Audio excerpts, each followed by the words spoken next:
Hello friends, कैसे हैं आप लोग। आई होप अच्छे होंगे और अच्छे से पढ़ भी रहे होंगे और मेरी वीडियो को भी फुल वॉच कर रहे होंगे। तो चलिए देखते हैं, आज हम लोग पढ़ेंगे कारक विभक्ति में चतुर्थी विभक्ति, जो कि कुछ सूत्रों को हम लोगों ने पढ़ लिया है और कुछ सूत्र इसमें बाकी हैं। तो अगर आप चैनल पर नए हैं तो चैनल को सब्सक्राइब कर लीजिए। और इसके पहले तृतीया विभक्ति तक मैंने अच्छे से पढ़ा दिया है, उसको आप लोग प्लेलिस्ट में जाकर देख सकते हैं। चलिए देखते हैं अगला अगला सूत्र। तादर्थे चतुर्थी वाच्या, ये वार्तिक है। तो इसका मतलब है जिस प्रयोजन के लिए कोई कार्य किया जाता है उस प्रयोजन में चतुर्थी होती है। जिस प्रयोजन के लिए यानी जिसके लिए कोई कार्य किया जाता है उस प्रयोजन में चतुर्थी होती है। जैसे मुक्तये हरिम भजति, मुक्ति के लिए हरि को भजता है। यहाँ प्रयोजन क्या है? तो मुक्ति प्राप्त करना यहाँ प्रयोजन है। मुक्ति के लिए हरि को भजता है, तो यहाँ मुक्तये में हो जाएगा चतुर्थी विभक्ति। अब है धनाय प्रयतते, धन के लिए प्रयत्न करता है।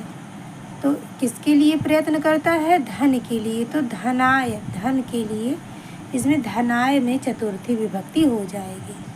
अब शिशु मोदकाय रोदिति, बच्चा लड्डू के लिए रोता है। किसके लिए? लड्डू के लिए। तो लड्डू में जो है हो जाएगा चतुर्थी, यानी मोदकाय रोदिति, शिशु मोदकाय रोदिति।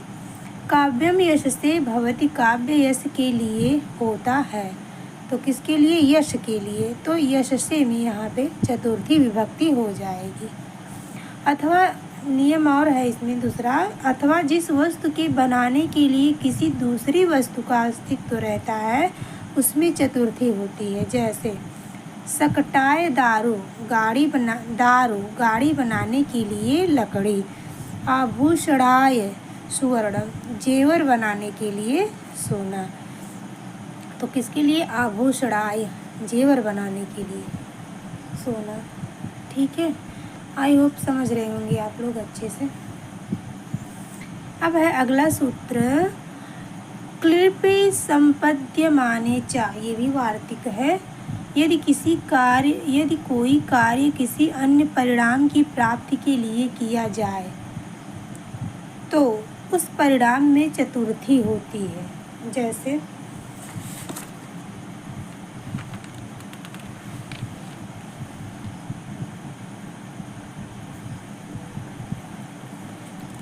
भक्ति ज्ञानाय कल्पते संपद्यते, या मतलब जायते। भक्ति ज्ञान के लिए होती है, अर्थात भक्ति से ज्ञान होता है। इसमें एक ही उदाहरण है। अब है अगला, उत्पातेन ज्ञापिते च वार्तिक।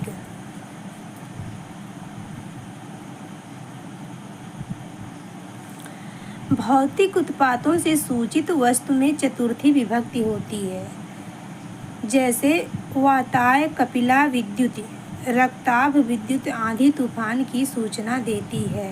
जैसा कि सूत्र में ही कहा गया है कि उत्पातेन ज्ञापिते च, यानी उत्पात से जो ज्ञापित हो, हमको ज्ञान हो, वहाँ पे जो है चतुर्थी विभक्ति लगेगी। जैसे यहाँ वाताय कपिला विद्युत, यानी जब भूरी विद्युत को मतलब हो जाती है तो वहाँ आंधी की सूचना हमको प्राप्त होती है। इस तरह से यहाँ पे चतुर्थी विभक्ति लगेगी। अब है अगला, हित योगे च वार्तिक, ये भी वार्तिक है।